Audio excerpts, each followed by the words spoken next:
I would like to speak to you this afternoon on the topic of look out for the rainbows. And of course, our text is the text read in Genesis 8 and Genesis 9, especially the Genesis 9 text that we read this afternoon.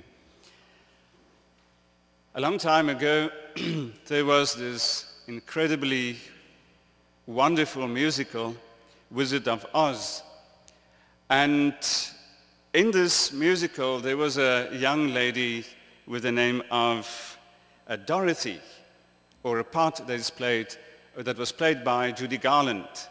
She played the part of Dorothy, and she sang these beautiful words, "Somewhere over the rainbow, way up high, there's a land that I've heard of once in a lullaby.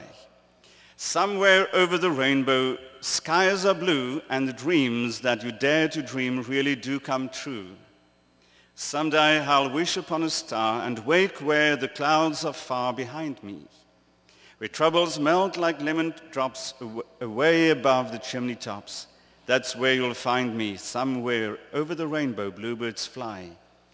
Birds fly over the rainbow, why? Then oh, why can't I?" Now, unfortunately, and unlike Dorothy, Judy Garland in real life never got over that rainbow. She went through 5 husbands in rapid-fire succession, and in June of 1969, she died at the age of 47. Now, the New York Times said there was nothing to suggest any suicide, but the Times pointed out that she did have a history of drug and alcohol abuse. Somewhere over the rainbow, bluebirds fly. Then why, oh why, can't I? Maybe that's also prophetic. It was prophetic of her life. In Genesis 9, we read about rainbows. You all know Noah, don't you? We all are familiar with the story of Noah. Just think about it.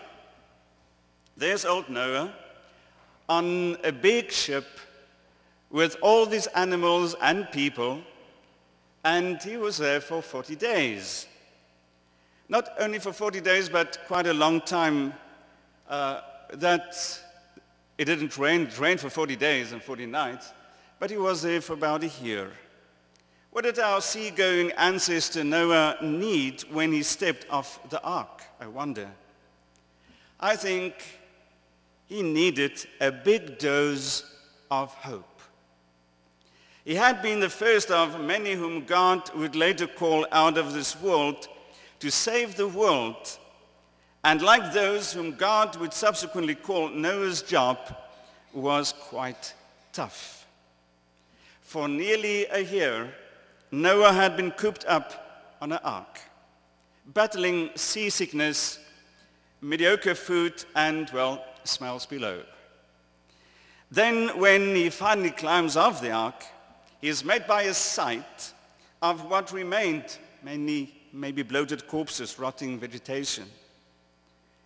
And I think God must have caught a look in Noah's eyes as Noah remembered what it had been like after it started to rain, the water rising and chaos. And now, what did the future hold for Noah and his survivors? What guarantee would there be of this not happening again? I think one trip for Noah on the ark was quite enough, don't you think? In the midst of Noah's despair, God made him a promise. Well, it was the first of many promises God made with his followers. The Bible calls it covenants. And this is the first promise or covenant, and some bigger ones would follow, such as the one with Abraham, Moses, and many more. But there are 2 things about this covenant that I would like to point out. Firstly, this covenant extends way beyond Noah to all people. As covenants go, this is the only one that extends to all living creatures. But there's a second thing about this covenant that really impresses me. In addition to the extent of the covenant, there's a sign God gave when he made this covenant with Noah. And it's very interesting. The Hebrew word for rainbow literally means a bow of war. A bow of war. And in Noah's day, a rainbow was seen as God's bow and lightning as God's arrows. So the way they understood it was that God is laying down his weapons. It is a sign of peace. It is as if God is saying to them, I'm not mad at you. I will not fight you. For Noah, this was a sign of hope. A sign of confidence that no matter how terribly things get, God will not fight me anymore. God will not fight us anymore. God will make something new out of chaos. There's a fresh beginning. And this is so important. You see, we all need hope. Hope is as essential to life as oxygen. Someone summed it up so well. He said, take from a man his wealth and you hinder him. Take from him his purpose and you slow him down. But take away from a man his hope and you stop him.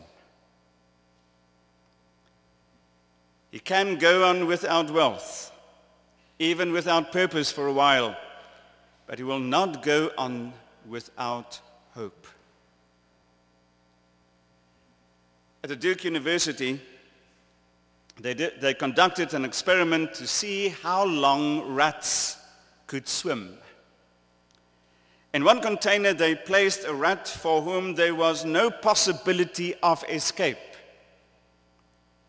He swam a few moments and then ducked his head and drowned. In the other container, they made the hope of escape possible for the rat.